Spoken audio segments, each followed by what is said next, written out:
Hey everyone, I'm Angela Allen. Welcome back to the Handmade Homestead. Well, today is number 15 of the Every Bit Counts challenge put on every year by Three Rivers Homestead in the month of August. And we are moving along. We are halfway through the month, almost. And today's project is going to be another one of those waste not, want not kind of projects.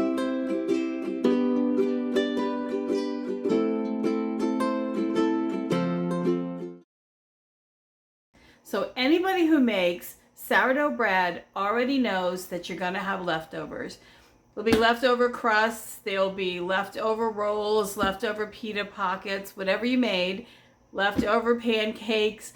There's even going to be leftover bread when you make a loaf of bread that doesn't come out great. I keep a bread box. This is the loaf of bread I made yesterday. It's sliced, it's ready to eat, it's in the bread box. But by the time I get to the next day or so, this bread might start to get a little bit dry, a little bit less appetizing. It's fine if you toast it, you make garlic bread. But the other thing is, the ends always seem to get left behind in my household. But I don't throw bread away, ever, not even a little bit. I just throw it in the freezer, I chunk it up, I cut it in big sizes, about the size of a big crouton, and I throw it in bags in my freezer. So I want to show you what I do with all those leftover scraps of bread. I cut them up, chunk them up, and they go in the freezer, just in a big Ziploc bag so I can add to it frequently. And when that's full, I take the bread and I put it on the dehydrator, and I dehydrate those big chunks of bread. And it doesn't take long. It probably takes 3 or 4 hours, and I get really dry, hard, crispy bread. I did that yesterday, and because it's been kind of damp here, I did put it in a vacuum seal bag and shrink that down so there's no air in it, so these would stay nice and crispy. But I'm going to show you what I do with the extra bread to keep it from going to waste. I do this all the time. It saves me at the grocery store on another item I would buy. Let me show you what I do.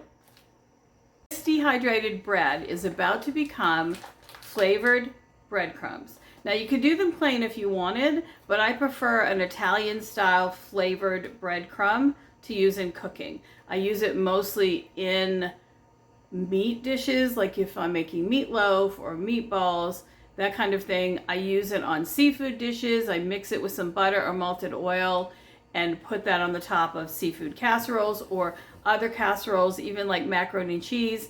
I don't use cracker crumbs, I use homemade breadcrumbs. So I season it the way I like it, no salt, just herbs, and a ride in my very old food processor. I'd like to introduce you to my 30-year-old food processor. Let's get going and get these put up and in storage for use this winter, or really any time that I need breadcrumbs. I keep a bottle in my refrigerator, and I keep all of the extra in my freezer. All right, let's get this bag opened up and get some of these dumped into the food processor so I can start grinding them up. It's a Cuisinart back from when the food processors first hit the market, really like 30 years ago.